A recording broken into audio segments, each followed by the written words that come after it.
when we talk about hand drawings, considering obviously with the age of AI that we are moving into, how do you feel about it? I don't think AI enhances and improves anything of an artistic quality. I had a few of my friends actually, they were really happy about the lockdown because their business actually started to grow during the lockdown and because of the lockdown. Brushstroke is an extension of the emotion of the artist at the time. I started doing sort of, helping businesses create their own brands and logos and things like that. And so I did a lot of sort of branding. Whereas in art, with AI, you don't get those. You don't get that emotion that comes with the actual creation of the thing. How do you define black magic, and are you aware of any rituals for black magic? I don't, as I said, I don't define black magic as black magic. Magic is magic regardless, and it's purely down to the intention of the individual. So you, at the start you explained, there's no such thing as white or black witch, but now we're talking about positive and negative. How do you differentiate positive from negative? They are one and the same. Magic is magic. There is no distinction in it. There's no black magic, no white magic. They are one and the same. The difference is the individual.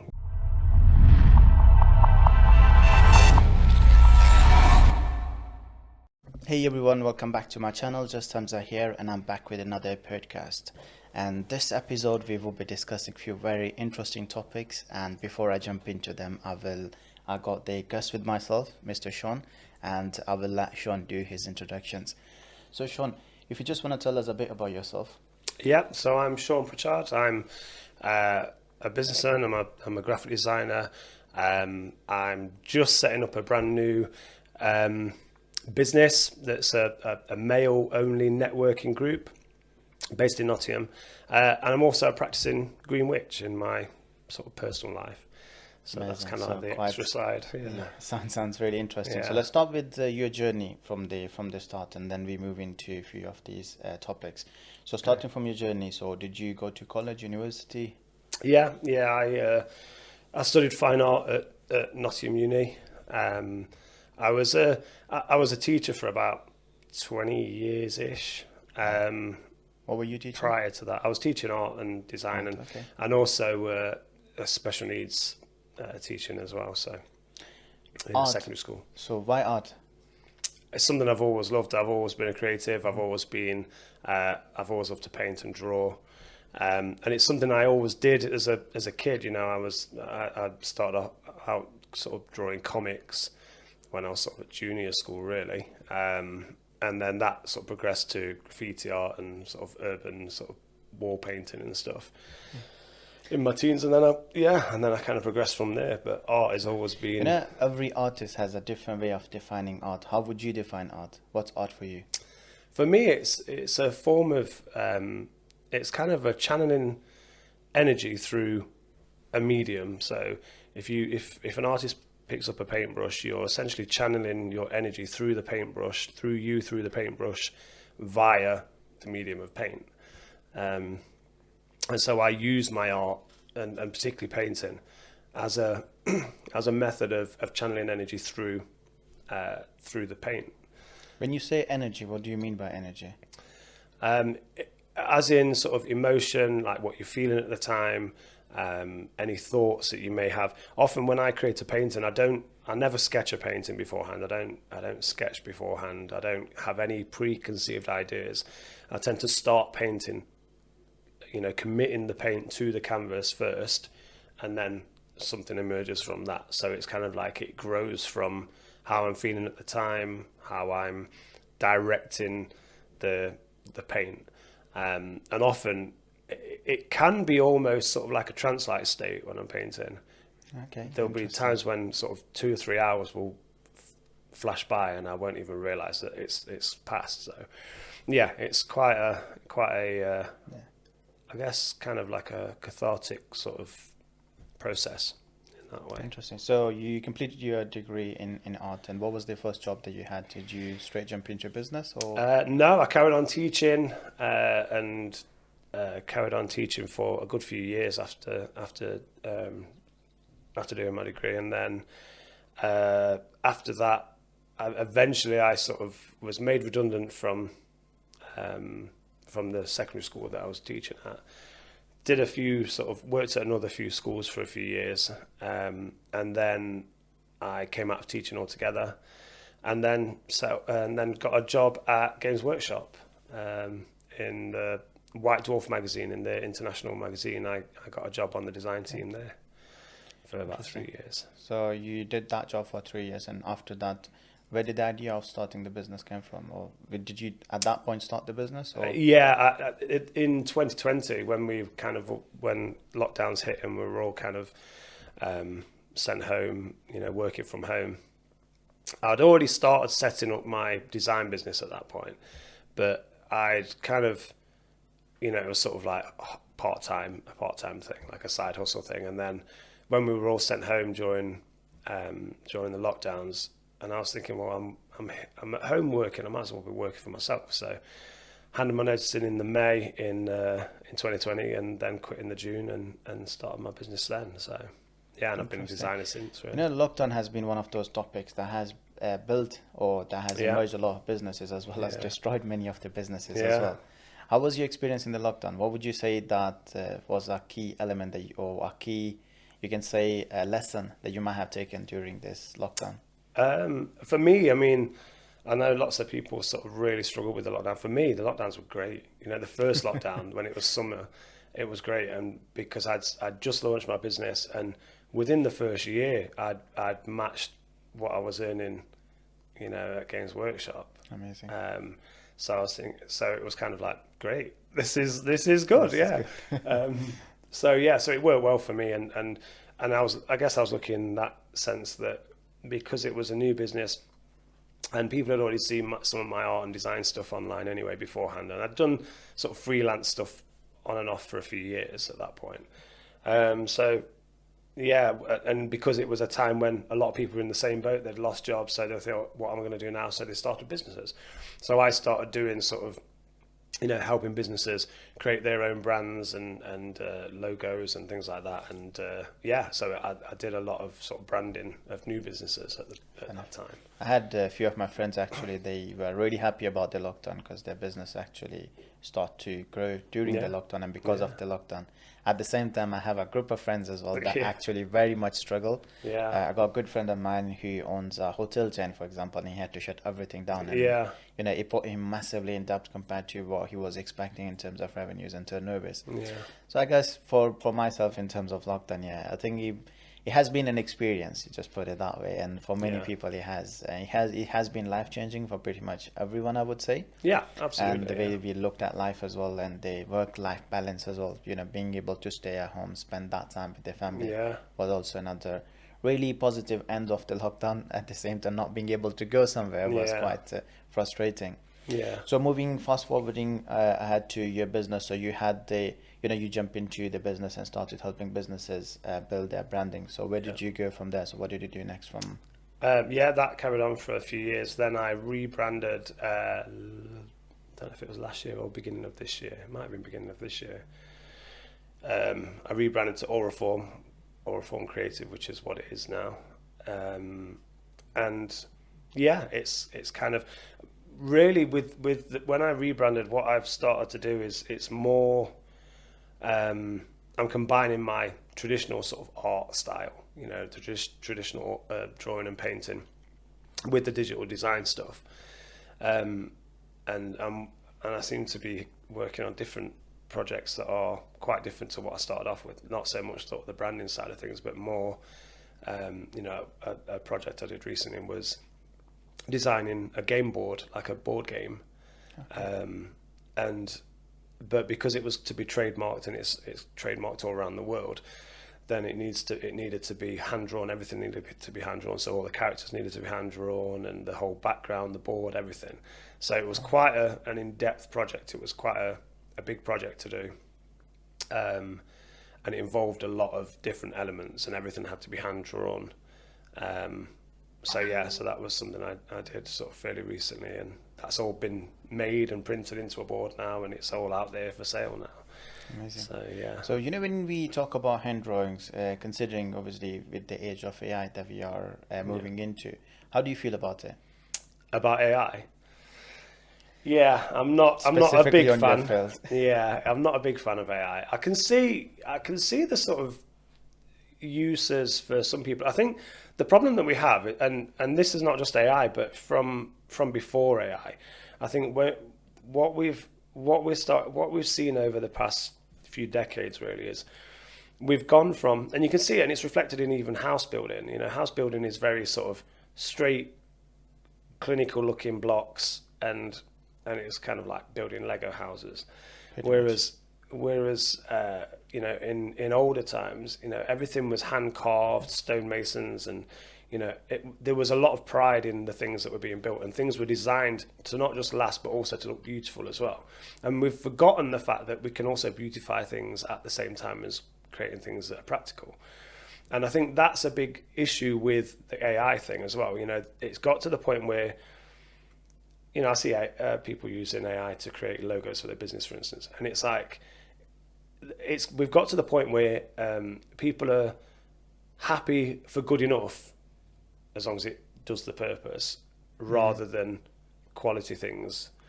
And that's the problem with AI. People are happy with good enough, and that's not really where we should be, you know. But don't you think it enhances it? Like, for example, I know there are a few new AI tools out there, which some of them of my team uses as well. It actually enhances the work that we were able to get done previously. And I do agree with the fact that, you know, the personal touch to it, to a certain extent, has been lost during the changes that we are facing throughout this period and time. However, at the same time, we are able to enhance a lot of the material that was originally being produced from designers, for example, as well, to a certain degree. But you might disagree with that. Yeah, I mean, I don't think AI enhances and improves anything of an artistic quality. I think I can see that AI is obviously a convenience tool. It's there for convenience. It's there to make laborious tasks difficult. And you know, I want AI to do my laundry for me, you know, things that I don't want to do. I want AI to wash my pots for me. I don't want AI to create a painting for me. You know, that's something I enjoy doing. I don't want AI to do that for me. And I think the big thing is when you create something with your hands and you create something from scratch, like a painting, like a sculpture, like a drawing, whatever it is, there's you that sits at the heart of that. You are creating that thing, and as humans, our very default nature is that we are creative beings. That's the whole entire point of us being human. You know, we are creative beings at heart, and so when we don't create things by hand, when we use, you know, and people say, you know, AI is just a tool, and I get that to the point, but it's not a tool in the traditional sense of a tool. A tool is an extension of the artist, whereas AI isn't an extension of the artist. AI takes the role of the artist in that description. So yeah, I think AI has its pros as far as, you know, organizing, cataloging, all of the laborious stuff that we don't want to do, that nobody really wants to do in a business, you know, the admin-y type stuff. But the creative stuff, it should stay out of that. And I think the problem that we have is it's flooding. We're getting more and more AI content flooding the internet, which is kind of murky in the pool of creativity. And when we do that, then we disconnect from who we are as humans, and that's a problem. That's a very interesting perspective. I was actually listening to Dr. Robert, and he was talking about the new age of AGI, for example, the artificial general intelligence. And I think we are headed towards that, and it's just pretty much a matter of time until it gets to the point that you got AI or artificial intelligence essentially doing all tasks, from at the moment AI being able to do creative admin tasks and so on the computer, to reflect that into robots that will be able to actually do the laundries and anything that as humans would not really want to do. Where do you see this going with the creative field as an artist? Let's just say that if you fast forward to another maybe 2-3 years.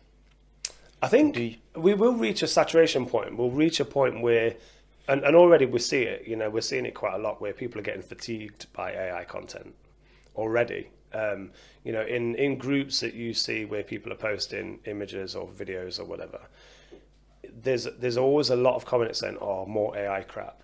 and this is where we're at already. And I think in a few years' time we will get to see like that there is a fatigue of AI generated content, because because we recognize that there's something missing. As good as the AI gets and as trained as the models become, we are ultimately, they're still not human, and they can never ever recreate the humanness of creative things, of creativity in general. And I think that's the thing that connects us to creative, to artistic things or creative things. It's the thing that we find beautiful. In art, you read emotion into a painting, for instance. If you look at any of the old masters and any of the old paintings that you find in galleries, what you tend to see is there will be a story that the painting tells, and each brushstroke is an extension of the emotion of the artist at the time. You get large sort of sweeping brushstrokes that have a lot of energy in them, then you get tiny sort of intricate ones that have a more thoughtful and intentional focus on them.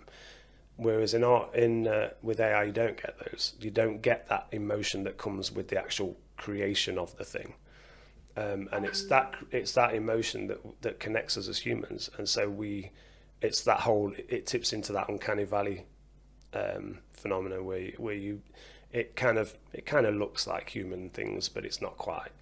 So it gives a sense of unease, and I think that's part of the issue with. I think we will reach a saturation point. I think we definitely will, and I feel like a lot of the youngsters are actually willing to accept that in terms of moving forward, because they're not willing to put in the efforts to go through and make that painting, for example, or actually go through the experience of it from the sounds of what you are saying. Very interesting. So let's move away a bit from the AI topic and moving forward to your career. So you continue that, and then you mentioned that you are launching Only Men networking event. Tell me a bit more about that one. Yeah, so that's called Forge Network, and it's essentially a networking group for men, but not just business, but it's a social networking group as well. And social networking as in the traditional sense, not the online sense.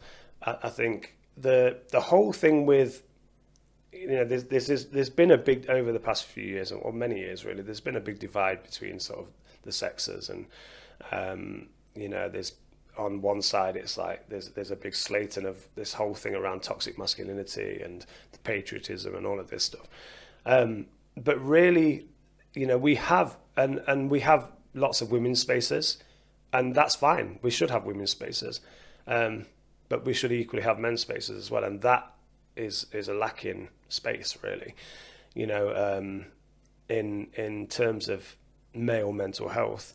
Men are far more likely to take their own lives from mental health than women are. And in fact, of all suicide cases in the UK, 75% are men. That's a ridiculously high proportion of men that are taking their own lives because of their mental state. And why do you think there's such a big gap between the two genders in terms of percentages of, for example, suicidal rates? I think because women are a lot better at talking to each other. Women tend to form female groups and they discuss issues. They quite openly discuss issues. My partner, she runs a women-only networking group in Nottingham and in other places, called Boss Babes, and she even on first meeting brand new people that are coming to the networking group, it's not very long before you start to hear about their families and they start to open up about things that are happening in their lives. So it becomes a business side, but also very, very personal as well. So you get that kind of back and forth dialogue and that transactional conversation, I guess, with women. With men, we don't do that so much. We kind of have a purpose and we go from like, this is my business, this is what I do, bye. That's kind of it. We don't elaborate much on it. And as a result of that, what we tend to do, and speaking from my own experience, as you get older, like I'm 48, I got to a point in life, I've had my kids, I've had businesses, I've had careers and whatever, and my kids are all grown-ups now. I'm a grandfather now. I've got grandkids, got grown-up kids, and they've all kind of left home and everything. And you get to a point and you think, well, where did all my friends go? When I was sort of in my early 20s or late teens, early 20s, mid 20s, I had loads of male friends. I was always out every other week, you know, and every weekend I was out and I was doing this and I was doing that, and I had loads and loads of male friends. And you get to sort of midlife and you're like, where have all my friends gone? You know, all my male friends have gone. And because you kind of devote your time to your family and to your home and partners and stuff. And so there's a feeling of isolation that you get. And you obviously have colleagues and you have acquaintances and you have business friends and whatever, but it stays at that. And so you miss that kind of real deeper connection that you would have had back in the day, you know. If you think back for childhood, when I was a kid, I can remember we hanging around with my mates for, you know, every day for hours on end. So you get a real sense of connection. And then when we grow, we lose that. And I think it's a necessary step, but also it doesn't have to be a permanent step. And I think there is a sense of isolation with men. So Forge Network really is a business space for men, but it's also a social space as well. And as part of the whole ethos of Forge Network in itself, there's we're launching sort of like next Tuesday is the launch evening, and that'll be like the sort of business evening, sort of relaxed social business evening. And then there are social events that are not businessy, that are kind of more geared around sort of mental and physical well-being and connection, and that's kind of more of a balance, I guess, in that way. Very interesting. So essentially it would be more like a space where people get to kind of more like a social space than more businessy stuff. Is that what you're saying? A bit of both, yeah. I mean, there are very sort of business focused events, you know, things like talks, and there'll be sort of workshops and things and that nature, and the sort of the business like events that you would expect. But then there is the sort of social side, you know, things like walk and talks and you know, meals and things that are more connective in that way, more that garner like a deeper connection. Interesting. So, you know, a question that I got for you here is, when you talk about connections, for example, looking at my friend circle at the moment, for you know, I'm in my mid-20s. We were spending a lot more time than we are spending together now, no doubt about it, in terms of friends, but we still kind of try to get together once every 2 weeks, maybe 3 weeks sometimes, and whatever that is. But that sense of connection, do you think is that possible to make with somebody that you meet recently, or you know you haven't known for all these years, as compared to obviously a sense of connection or sense of belonging that happens when you're sitting in your friend circle that you've known since your, for example, childhood? How do you like? What's your opinion or thought process? Yeah, I mean, I actually have friends that I've met through networking, you know, that over the years, and even my own partner, we met through networking. We met through online networking during lockdown and during the sort of COVID sort of era. So we met as business colleagues. She's also a designer, web designer, and I just set up my design business, so we kind of got talking, and then we realized that we would both have a background in teaching, and so we got talking about that, and we were both kind of spiritual, so it kind of went from there. And then we were sort of friends as off the back of that for about 3 years or so, 3 or 4 years, until eventually we ended up as partners. So she was at the opposite end of the country. She lived down in Bexhill on Sea. And then, you know, eventually we sort of got together. But yeah, so those connections can really form and deepen off the back of something like networking. Very interesting. Personally, I haven't really got that much experience into networking, but I had Fiona as my last guest, and she kind of mentioned something similar along the lines. For somebody who hasn't been doing that for tot amount of years, or who hasn't been doing that, or hasn't given enough thought to it, I found it very hard, if that makes sense. And I feel like when you go there with a purpose, but you're completely right, you know, you get to meet people, and then kind of the relationships kind of forge from there on. Yeah. So Well, let's just move on to the next topic, interesting one. So you said at the start of the conversation that you are a practicing witch. Yeah. So define that a bit more. What do you mean by practicing witch? I think there's a kind of common misconception that witchcraft is like this kind of devil worship stuff, and that it's kind of cult or religious based, but it's not any of those things. You know, the devil's not a figure that features in witchcraft. It's a Christian symbol. It's not a pagan symbol. The devil's just completely. It's like saying, that.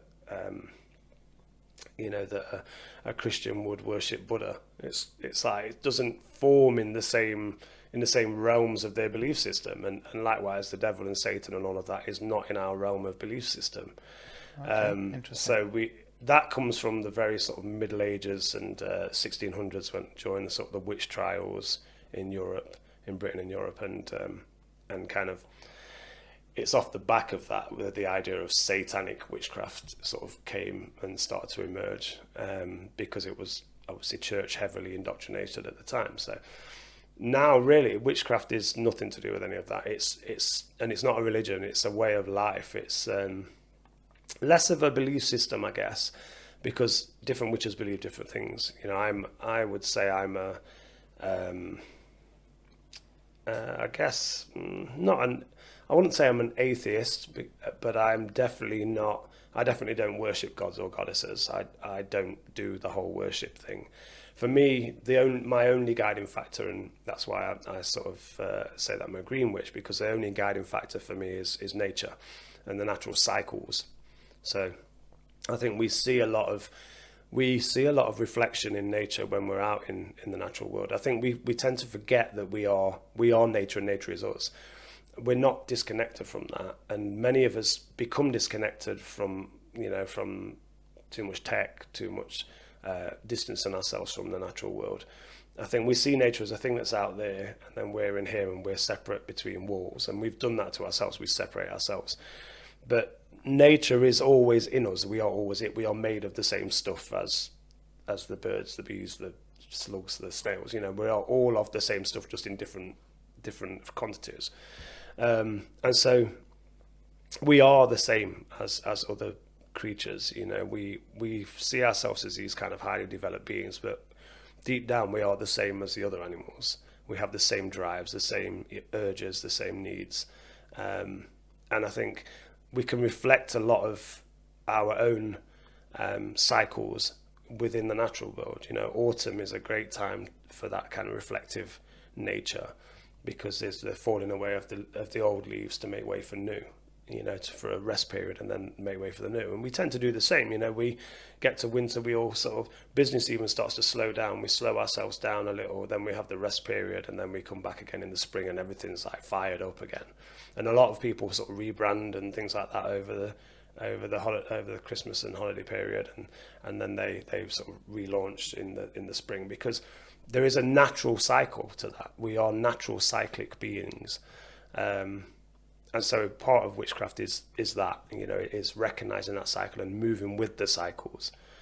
You said green witch. Like, is there a different form of witches that are within witchcraft, or what are the different type of witches, if you don't mind me asking? Yeah, witchcraft's kind of like a tree, and there are lots of branches that stick off that tree, and each branch is a different type of witch. And you get sort of green witches. You get I think most people think of witches as black and white, like as in, black magic is evil and white magic is pure and all this. They're not any of that. It's kind of that you get green witches is predominantly plant-based, so everything is based around plant magic and the understanding of plants. I'm a herbalist and herbalorist as well, so I understand plants. I study plants. I make herbal remedies from plants. I forage for wild plants, and I utilize the properties of those plants for certain things, for medicines, for food, but also for magical properties, because each plant has plant and tree has a magical spiritual property to it as well. Sorry for that. What do you mean by magical spiritual properties? So witchcraft and magic in general kind of works on it's what's known as sympathetic magic. So it's kind of like for like. So if we go back to sort of ancient times, what we would class as a witch now would have been known as a cunning folk, and cunning folk were like the wise medicine people in the village who people would go to, pay a fee, and then they would get a remedy for, you know, a cold or flu, or a remedy to treat their cattle and stop their cattle dying, or a charm to protect their home from evil spirits or whatever. You know, it will get that, you'd get that sort of service. Really what it is, as far as green witchcraft is, it's the project in all witchcraft. Really, it's a projection of will, in accordance with, there's an action. So I think a term that most people that aren't witchcraft based or magical based would recognize would be manifesting. So, you know, we see it in all the business books. It's like manifesting this, manifesting that, and manifesting, essentially, we manifest stuff all the time. You know, you wake up one morning and you think, I want to buy a new camera. So you might verbalize that to a partner or a colleague or a friend, and then they tend to give you some answer back, and then you might go online or go into a shop and kind of find the thing that you want, the camera that you want, and buy it. And then you've essentially, what you've done in that process, and it sounds so simple, and it is, but we're not consciously aware of it really. What you've done in that process is you've had a thought form in your mind that you want to buy a new camera. You've verbalized that, and the verbalization of that thought form is essentially a magical chant. You've verbalized your thought form. So you've thought about that, you've had the idea in your mind, you've verbalized that, and when you verbalize it, you're effectively altering you're having a physical effect on the person you're talking to, because when you speak, your words, you know, the sound waves from your words are floating through the air. They part the airwaves as you go, as they travel. They strike your friend's eardrum, which vibrates that eardrum, and then their brain processes that vibration and garners meaning from that. So in that instant, you've essentially transferred your thoughts to somebody else just by verbalization. But wouldn't you define that as communication more than? It is communication. That's exactly what it is. But that's also what kind of magic is as well.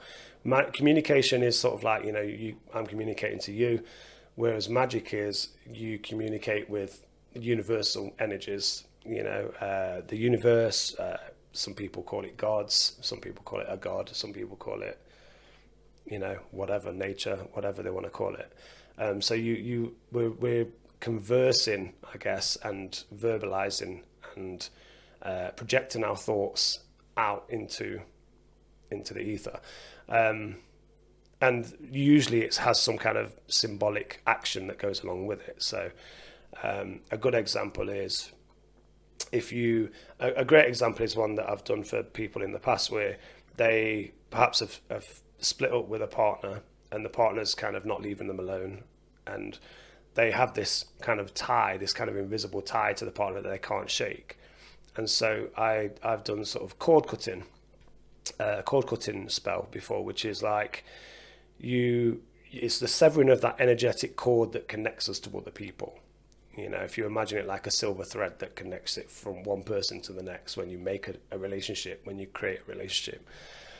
And after the relationship separates, we still have that pull to each other for quite a while afterwards. And so often a cord cutting ritual or a cord cutting spell would be to take a physical piece of cord, and you tell the person that cord represents the invisible bond they have with that person. And then they would physically cut the cord with scissors, for instance, and the physical cutting of the cord has like a psychosomatic effect on the person. So they cut the physical cord, and in their heads the emotional cord has been cut.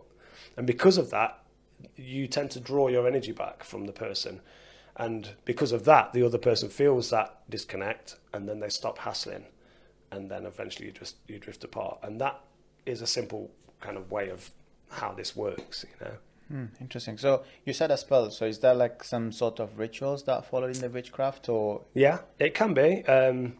But it can be as simple as, you know, we all recognize that we blow birthday candles out on a cake.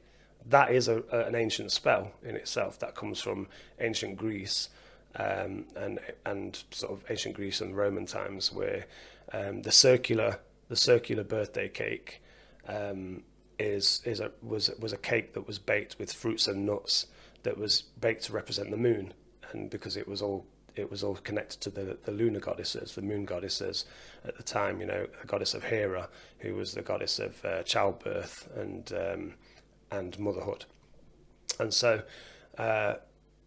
they would bake this circular cake, place candles into the cake in like constellation shape to reflect the stars, and then light those candles, and then take that as an offering to the temple of Hera, where they would perform a ritual. And usually it was pregnant mothers who would be like, because obviously childbirth's a risky business, so it's kind of the pregnant mothers would go to the temple of Hera, pray to Hera, and leave the offering of the cake, and pray for a successful birth, a healthy birth, and a safe birth. And then the mother would blow the candles out after the whatever it was she was saying, and the blowing of the candles was essentially giving of your breath. So your breath is part of your life force. So you blow the candles, and your breath is carried on the wind, and Hera hears your breath. Okay, essentially that was the belief, and so we still maintain that as a spell now. That's a ritual we do all the time when we celebrate a birthday. But that's a magical spell in itself. That was designed as a magical spell and a magical ritual. And a lot of the things that we do now, people say things like touch wood for good luck, or they throw salt over their shoulder is a popular one. And all of those each are magical spell rituals. Each of those things are spell rituals. When you say magical spell rituals, like this, do you mean to say that there's some sort of magic that happens when you perform this? Well, there is because we... part of it, I guess, is belief, but the actionable part of a spell is the thing that sort of solidifies it in our minds, I guess. And a good example is if you want to build an engine, then a car engine, you could watch YouTube videos and learn how to do it, and it might take you a little bit longer, but a better way to do it is to get all the bits and then actually build one together and figure out where bits go and put it all together and actually do it with your hands, because you remember things better that you do with your hands. When we physically do an action, it solidifies in our mind, and we remember, it creates new neural pathways, and then we remember that thing. We remember how to do it. You learn to drive a car because you've physically driven the car, you know how to do it. Whereas and so a spell is essentially that. When you create a spell, you have an actionable part, whether it's cutting cords, whether it's wrapping twine around something, whether it's blowing candles, whether it's carving something or drawing or writing something. Those physical actions create new neural pathways in the brain that alter our behavior, or our projected behavior. And so if you want to increase abundance, for instance, is a common one, a popular one. People want more abundance in their lives. And so by creating a mini ritual, I guess, you start to then live the life you want to live, live the abundance. So a good one, a simple one, it's one that lots of people do. They put their loose change in a bowl or in a money box. That's essentially a spell in itself. That's a spell ritual in itself, because you're physically, the idea of putting money in a money box is that you're saving the change, and then at some later date you'll empty that bowl out and think, wow, there's X amount in here, and that's essentially a spell in itself, because you're saving that change, and it's a physical action that's being solidified in your mind that you're saving money, and then therefore you have more money because you saved that money. You have this money at the end of it. And it's such a simple thing, but we do these little simple rituals all the time. We always do them, and we don't think about them. Like I said, like the touch wood thing, for good luck. We touch wood because that goes back to an ancient Celtic pagan ritual of knocking onto a tree to awaken the tree spirits inside, to ensure good fortune and protection in the forest. And so we still do it now. We say, I hope this is going to go well, touch wood. And that is connected to that. So that in itself is a little simple ritual that we do. And there's so many of those things. So, if I understand it correctly, it means that the the manifestation or the overall imagination that we get while performing an action is what a spell is and what magic is, because you imagine it and it happens and it's considered magic. Is that what you're saying? Yeah, partly it's the projection of your will upon outwardly into the world, and we project our will all the time in all kinds of ways. But the projection of will is a powerful thing that I think witchcraft kind of helps you become more aware of that. Most of us aren't aware of it. We live our lives kind of really unaware of what we are doing. Everything, if you look around, everything in here has been a projection of your will. It has been manifested by you because you had the thought to do that, because you had the thoughts and the will to want to do that, and the intention. It all comes down to intention, and that's where you get positive magic and you get negative magic. If your intentions are negative, it will be negative the negative actions that you do. So you, at the start, you explained, there's no such thing as white or black witch, but now we're talking about positive and negative. How do you differentiate positive from negative? They are one and the same. Magic is magic. There is no distinction in it. There's no black magic, no white magic. They are one and the same. The difference is the individual. The individual and how their view of the world and themselves have an effect on their energy that they put out there. And the best way to describe it is a knife, right? If you have a knife and you put it on the table, it's a piece of metal. It does nothing. The only thing that changes is when you use that knife for something, and you can use the same knife. The knife itself doesn't change its use, its shape. It's still the same knife, but it can be used to feed a family. It can be used to prepare food, or it can be used to take a life. The knife itself hasn't changed, but the intention is changed, and that's how magic works. If you have harmful intentions to other people, you will use your magic for harm. You craft sort of spells and things that are going to harm people. Whereas if you have good intentions, then you use your spells for. So just to understand it right, so regardless of it being good magic or bad magic, magic is magic, and there's always some sort of rituals or tools utilized to perform that magic. It can be just a word or a gesture. You don't have to have tools, really. People like to use tools mostly because of the fact that it provides that solidified thought. It provides a tool itself that you can see, feel, experience, and it kind of enhances the will, I guess. But you can just speak, or speak. There are spells of just spoken spells or gestures, hand movements, things like mudras.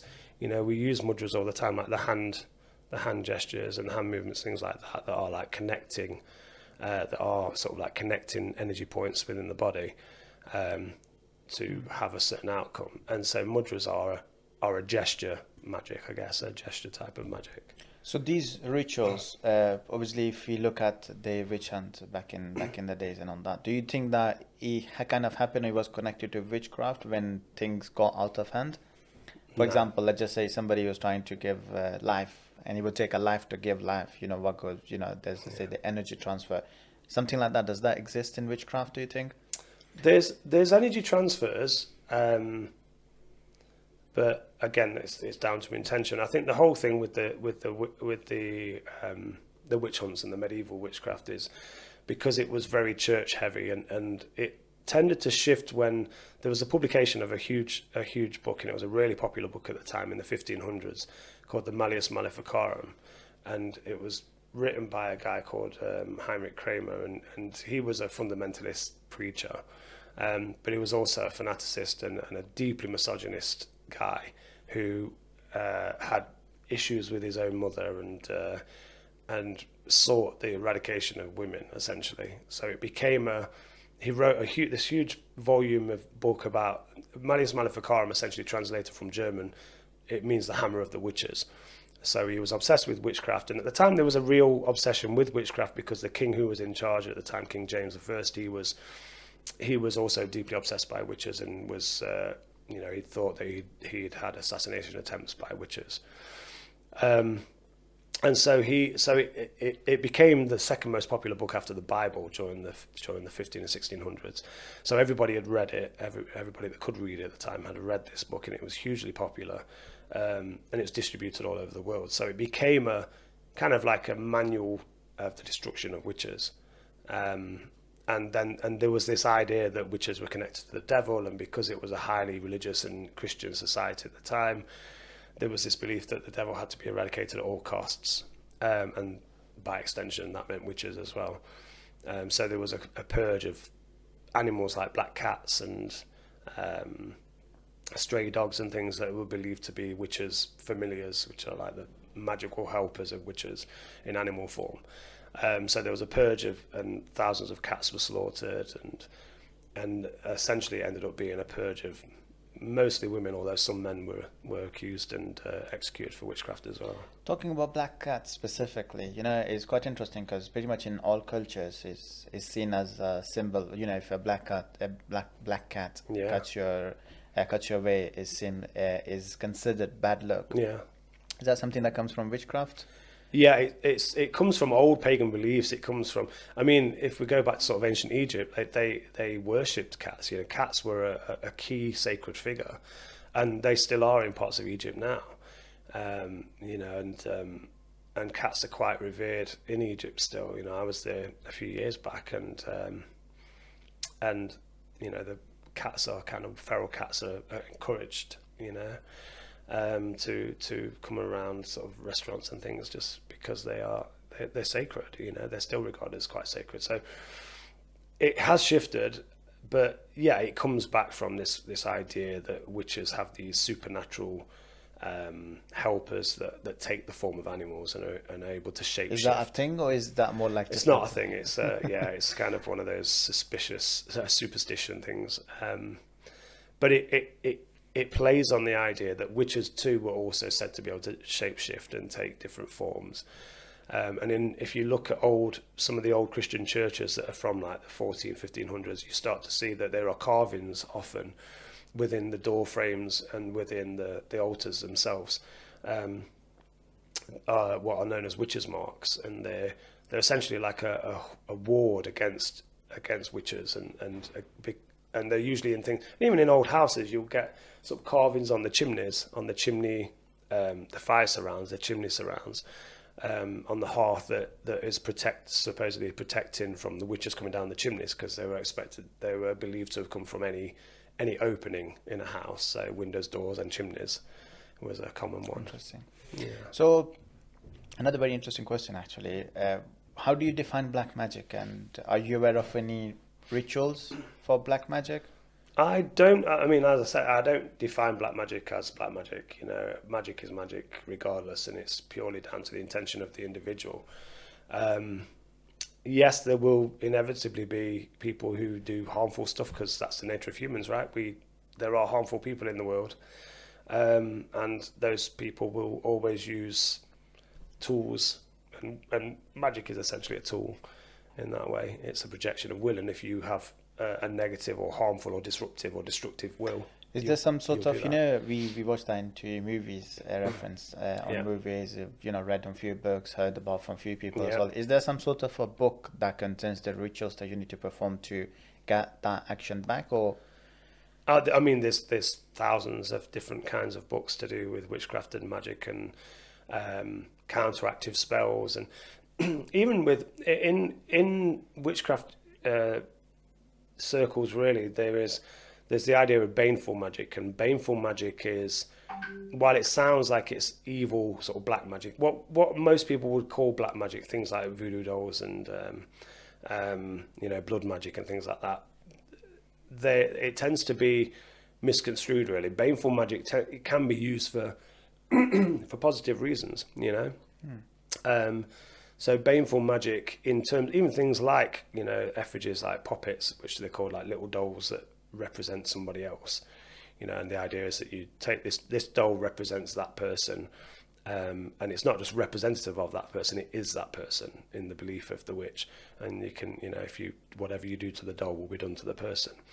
And so even in that sense, you could use that same type of magic that's regarded as, to a lot of people, as black magic or harmful magic. You can use that for things like, helping to treat illness or cancers or whatever. There's lots of things like that you can that use. puppet magic is quite popular in people that don't know much about witchcraft. Yeah. For example, myself. Have you ever seen that happening, or do you believe that's actually possible to have a puppet that represents a person, and whatever you do to that puppet actually reflects into that person? I mean, I've done it myself. I've done puppet magic myself a few times. Okay. And yeah, there is. It's really weird to explain how it works. It's partly because again, it's a projection of will. So you said that you did that magic yourself.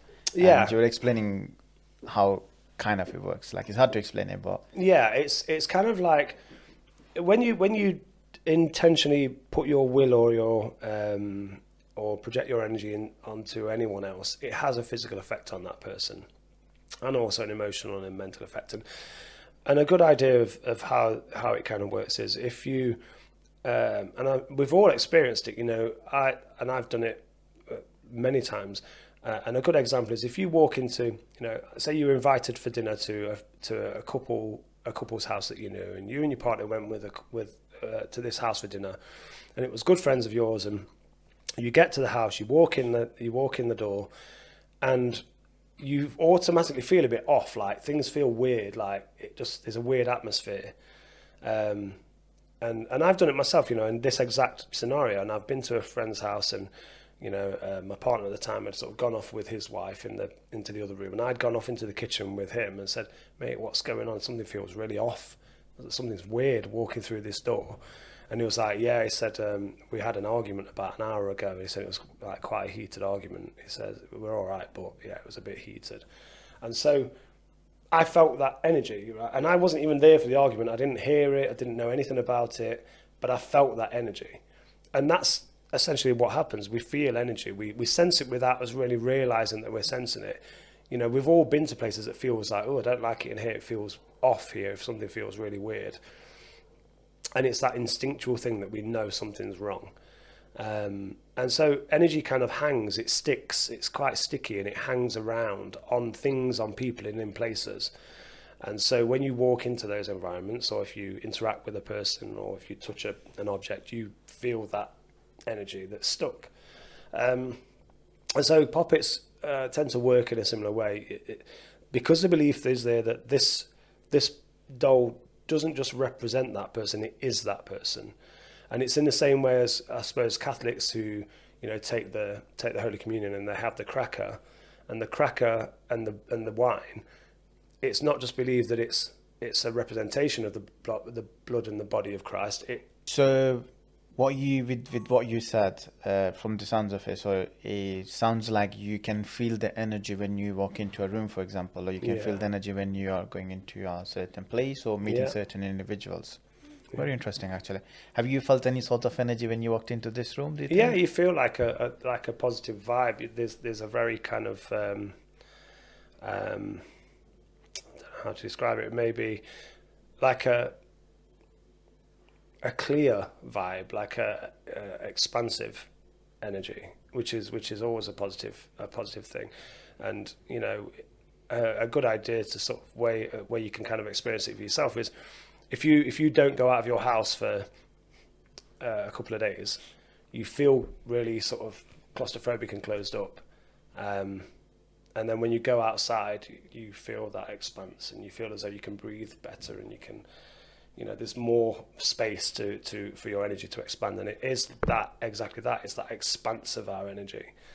And so, yeah, it's you pick up good vibes from people and even from places and things and trees and all kinds of stuff. Very interesting.